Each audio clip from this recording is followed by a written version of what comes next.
What have you been looking at, Steve?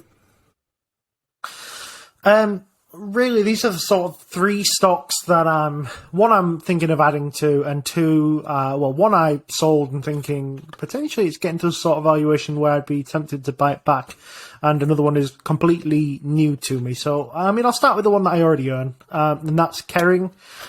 When I last spoke to you guys, I was quite interested in this stock, but I'll give you a really quick rundown again, just for everybody at home who is new to the podcast. So Kering is essentially a fashion conglomerate. So in the same way that sort of LVMH owns tons and tons of different brands, Kering is its little brother, I guess.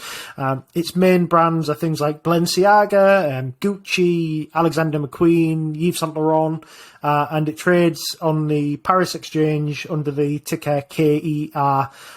It's worth about 55 billion, so it's not a small company. The last I spoke to you, though, its PE was about between 17 and 18, and I was saying to you, this is getting really close. Well, its PE is now 15, and it's pretty low. It's paying a 2.51% dividend. Revenue still looks to be growing pretty handily. I think it managed about 17.6 billion last year. I think it's going to get to roughly maybe just under 20 billion this year. And in the law of big numbers, that's good growth. It's not a top line story either. It generates a lot of free cash flow, and it's been using that free cash flow to buy back a lot of its stock. It was only aiming to knock out about 0.5% of its float. Its price has almost halved since it announced that. So, we're talking about 1% of the float of a pretty big company about to be taken out. So, I said I was waiting for a whacking good price last time I spoke about Kering, and I thought that was about sort of 475 to sort of 495 euros. I ended up nibbling at 500. Bought a bit at 477, bought a little bit more at 520. My average is about 490 something. It's 450 today, Steve, and that is looking pretty tasty to me. Yeah, 450. When you said that you were looking at, I think you said 475 to 495 initially, and actually had a bit of a go at 500.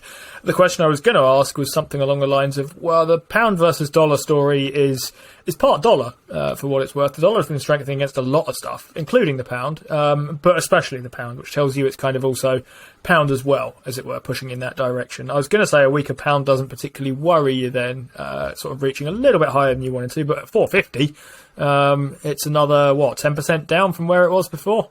It is, yeah. Another 10%, yeah.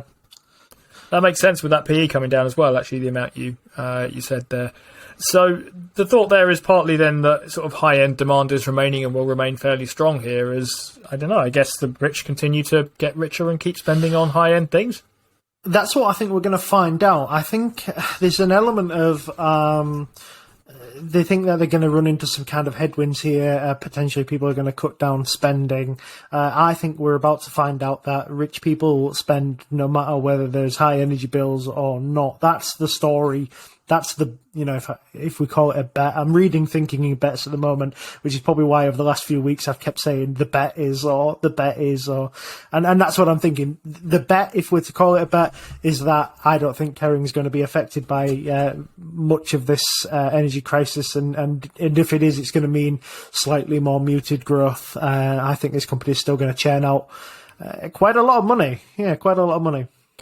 I think it's perfectly fair to call it a bet for what it's worth. I mean, I think it's also perfectly fair to say that in one sense, in a sort of lowercase s sense, it's kind of speculative, right? You're making your estimate about what's going to happen in the future. These things don't have their future earnings written on them, though people try and tell you what they are.